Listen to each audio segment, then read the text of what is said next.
what were some of your best games or best plays from each of one of your seasons? The Kansas City game, so being quarterback, I didn't get to play much defense. But the Kansas City game, one of our linebackers got hurt, and so they threw me in there.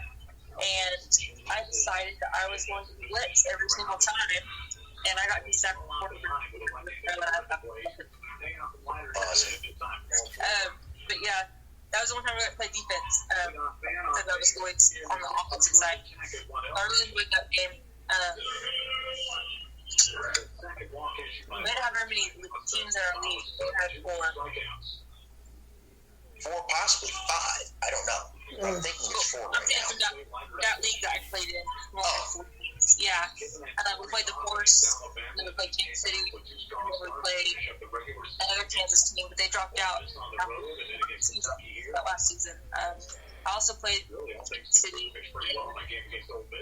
City, and my hip got dislocated, and they popped it back into place, and I went back out on the field and finished the game. That had to be some pain. It was, but especially getting it popped back in. It's just me. It's just my mindset.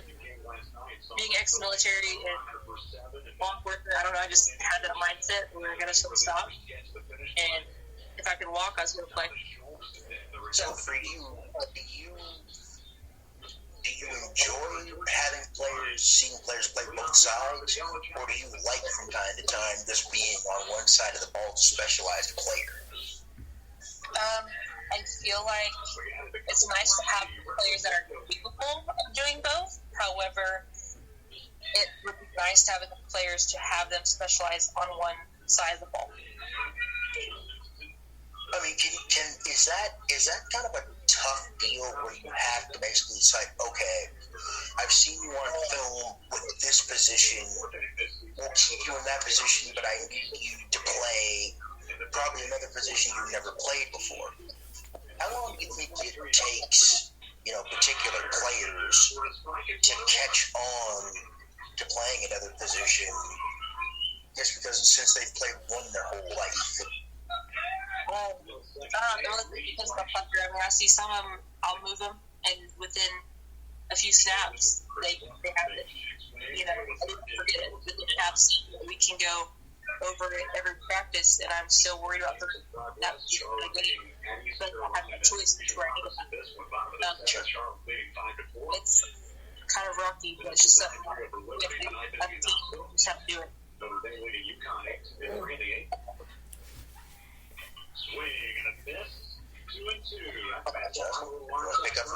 Of course. Well, now, seeing many women's leagues that had tried similar schemes to what other leagues have done, what makes some of your offensive or defensive schemes different from other teams in the league? What makes what? What makes your play schemes different from any other teams in other leagues? From the teams I've played in the past, they didn't have any options. It was pretty cut and dry. They either had a run game or had a passing game. And most of the time it was a run game. So I'm trying to make my offense very diverse. And so we can do a little bit of everything. I think it's really important to have a team that can do everything on the field. How do you feel like when you have a team where they can score points but give up a lot of the defense, or an offense that kind of has a few things but struggles, but the defense really has to stand on its head like a hockey goaltender wins, like it's a 1-0 game or you're winning like 3-0 and having to basically play every snap defensively just to keep a lead until the offense can actually catch up. How frustrating can it be with teams you've been on to where it just seems like if you can just get out of your own way on the other side of the ball, you might be able to do some things? Extremely frustrating. And I think a lot of times the pressure gets put on the wrong players at times. Sure. I know as a quarterback, sometimes the pressure was on me. but I can't do anything if my mind doesn't work me. And that was something that my team did not understand. You know, my mind would let them go through and did exactly what they turn around and look at me like, why didn't you do something? And I'm like, I can't do anything with that. It's really think that, as long as you focus on the line, it'll help. But it's extremely frustrating whenever the line does not understand that they are the front line, that they have to protect. Even though he dropped the ball, he was in contact with the base, and he went back and got it with his bare hand, and contact with the back before got there. Let's see. Now, owner-wise, what do you expect out of most players like they would expect out of you as their quarterback and owner? Let's see. As an owner, what do you expect out of your players, and what do they players expect out of you as their quarterback? I think I expect them to show up, work hard, and to represent the team well. I told them I always recruit 24/7, so always be like on your better side of behavior. Like I don't want them to be wearing any of our apparel out.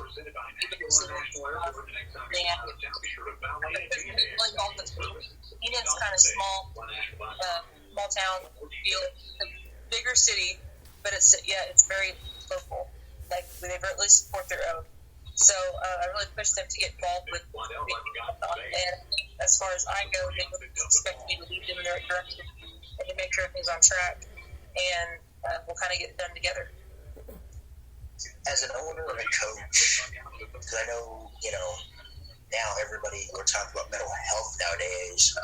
How big is it that if a player needs, some time so they can get themselves together as an owner and as a coach,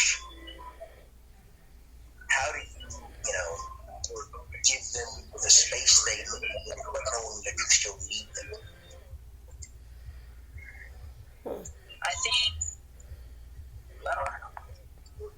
think it helps that I've played before, so I kind of understand what they're needing, and so it's easier for me to coach them, because I know what I did and did not respond to as a coach,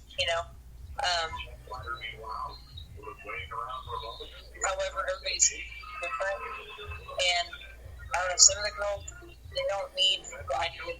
So it's really hard to think what we can and what we do. I am very open to all of them. For a long time, you guys did something I'm not doing. You guys have a big open communication behind it. So that's the best way to provide that for them.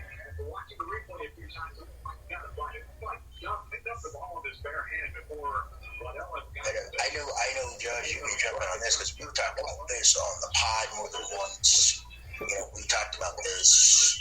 We're now getting to the point where a lot of folks are, trying to figure out how to take some time for themselves, but also still, picking themselves up by their bootstraps and doing what they need to do to actually get through a particular day, while still taking care of what they have to.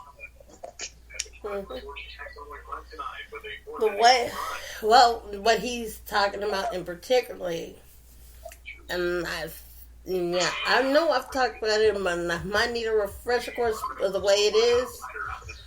As owners that are trying to get a league off the ground, how difficult on a scale of 1 to 10 would it be if one team tries to get off the ground on their own without any help? Extremely difficult. There's so much cost to it. There's so many connections you have to have. Honestly, I would not have on my own without being in touch with other people. And I think without being in touch with Sean and have those connections, I know I would not be able to get up and running.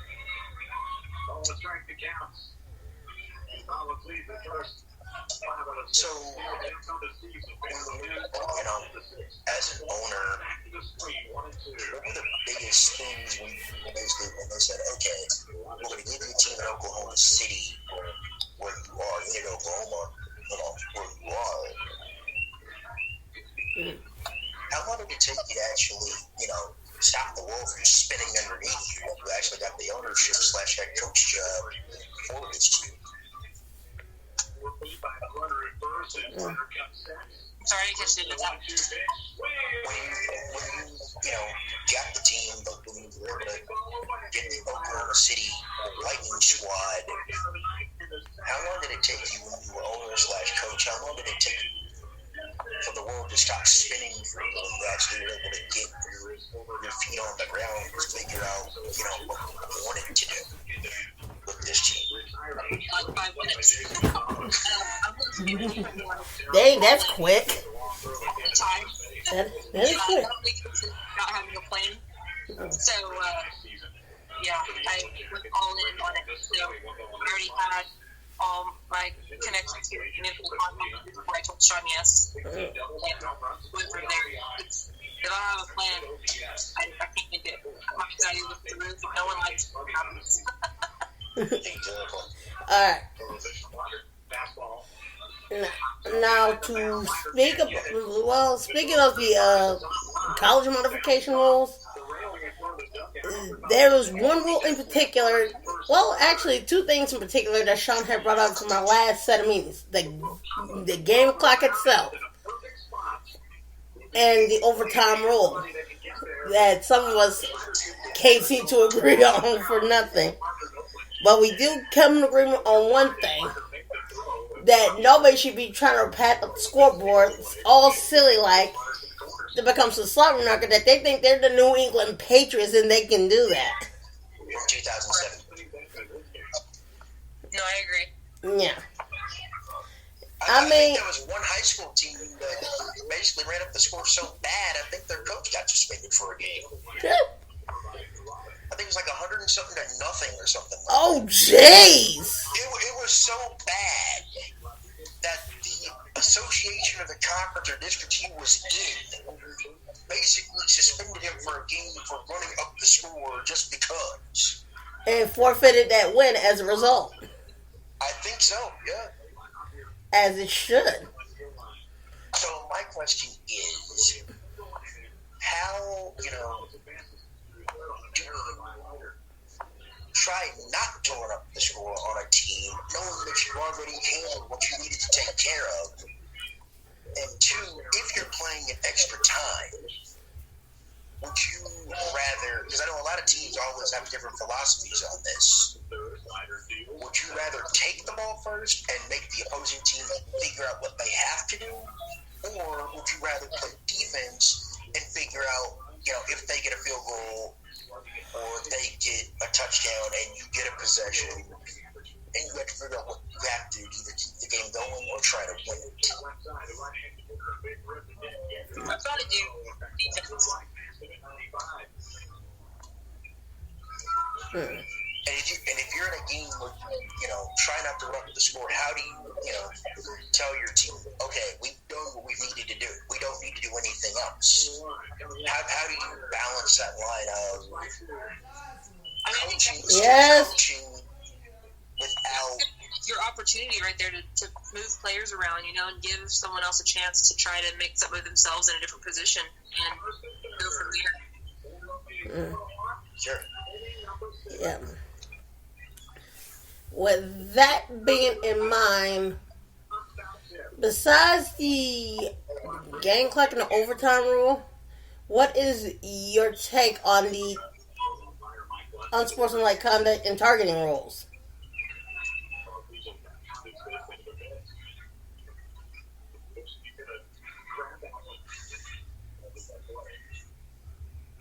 I think we discussed, we had done it, but I think she was away, your thought on the targeting and unsportsmanlike conduct rules, because I know you and I had talked about it earlier. Yeah. With your, thought on, should they,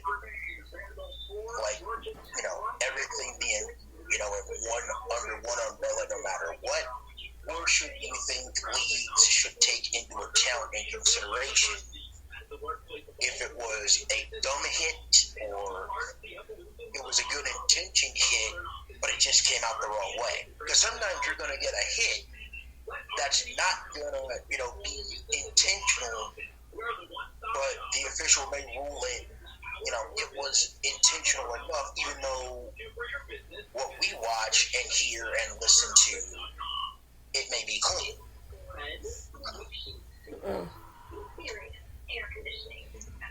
Yeah, I think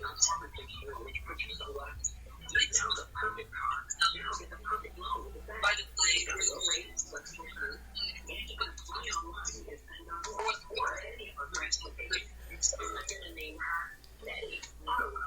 So, I think you were cutting out there a little bit, Carly, for a minute, so I caught your answer, but it was kind of cutting it out a little bit. I'm just saying that I feel like they're really building it, especially if it's kind of so I mean I think it's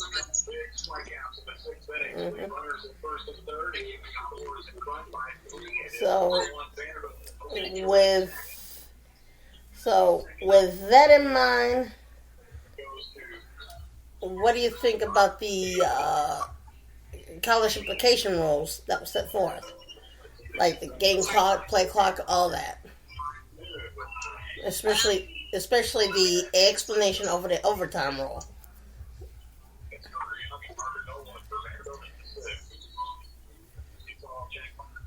I don't think I've heard of really have any strict rules on any of it. It was kind of game by game. So I'm really just down for whatever right now. Yeah. Feel like it's fit. Yeah. So folks, let it be known that Carly Duffy is a stickler for the rules, but she also likes to have fun at the same time. Oh, before we close this out, do you remember, Jocelyn, what had us literally rolling? What was it, last Saturday? Oh Lord! Oh, Jesus. Carly, you literally had us almost crying last week. Yeah, you told us that we can have all your role games because you don't want them? I mean, it's not me. It's my team. Oh, my God.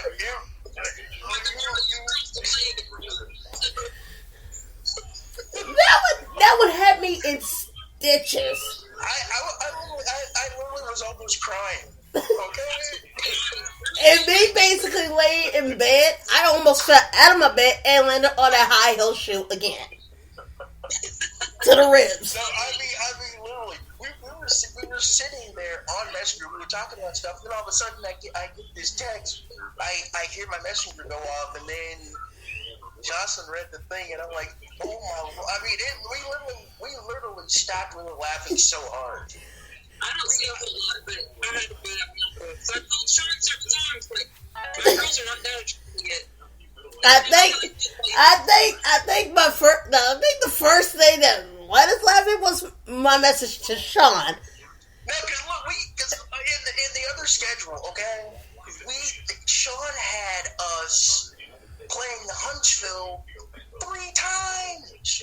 And I asked Sean, dude, who's going to get the short straw? Who's going to have to travel twice? Because I don't think fans want to see the same team 3 times. Yeah. This isn't baseball. I mean, I can understand if it was the playoffs in the NBA, but this is not baseball where you're playing a 3-game series. And it was like I said this, Sean. Oh, buddy. Oh, pal. Why do you have us playing 5 games back to back? Yeah, I'm looking like we got Huntsville 3 times, we got Oklahoma and Kansas City. Like, what? Like, where was the balance? Yeah, they gave us one road game and 5 home games. That was on the schedule that he set out for me, for my team. As of right now, I don't know where we're playing when you guys come here. So. I don't know if that schedule's going to change, but I thought we had you guys with coming to us on the 10th, and I thought we were coming to your place on the 24th. We are. But with the new team, it's going to be a new schedule. Yeah. And he pushed the championship game to the 21st because on the 14th he'll be in Vegas. And see, here's the bad part for me though. As a broadcaster, I'm gonna have to make a choice. If somehow our team makes the championship game, I'm gonna have to skip the first week of high school football season and travel with the team on that drive. Yeah. Yeah, then he's talking about that next season we'll try for the fall league. That's going to be impossible to do when a bunch of high school teams are playing. No, I mean because and here's the thing. I called Johnson and I'm like, I'm thinking like, Sean, what are you doing, dude? We haven't even gotten through this yet. We don't even know what this thing's going to look like when we get to the championship game. And even if we did do a fall league, there ain't going to be a lot of teams that are going to play a fall league. Because a lot of folks got kids who play high school football in the fall. Or on the cheer squad or vice versa. Yes. So there's no way we can do a fall league. Right. There's no way. It is literally impossible. Just so you guys know, if I disappear, it's because my phone died. Mm-hmm. No problem. Well, I think we're almost going to close this pod out anyway. But, I mean, because I'm thinking to myself, okay, I like where we're at now. I mean, with all these new teams coming on board, next year everything looks like it's supposed to. We're going to have to just keep it in the summer because we're not going to be able to compete with all the other leagues in the fall. True. It's impossible. And plus, keep in mind, you know, we won't have the same fan base in the fall that we would in the summertime either. Exactly. Good point. Yeah. Thank you for bringing that up. Mm-hmm. Thank you. So, it wasn't the fact that I'd forgotten about it, but I'm thinking to myself, if we even try to do a fall league, it's going to be impossible. Yep. So, as we close this pod out, we'd like to remind you, still practice safe social distancing, even if you are vaccinated. Wear a mask, wash your hands often, keep it out of your face. Get the shot. Act like a tool, please. Get the shot if you have to. And Carly, we wanted to just thank you for the time. We look forward to seeing you when you come here and when we come down there. Or if Sean finds a midpoint for all of us to congregate. And he don't give us 5 games back to back again like you tried to do last time. So I can already see who No. out of us. I can already tell out of us 3 who's going to go totally nuts. No. No. No. I told you. Until next time, folks, before I accidentally kill my colleague here, we'll see you next Saturday when my guest will be Carmelisa Dove. Yeah, our guest will be Miss Dove, the owner of Huntsville Tigers. And until then, it's so long, everybody. And we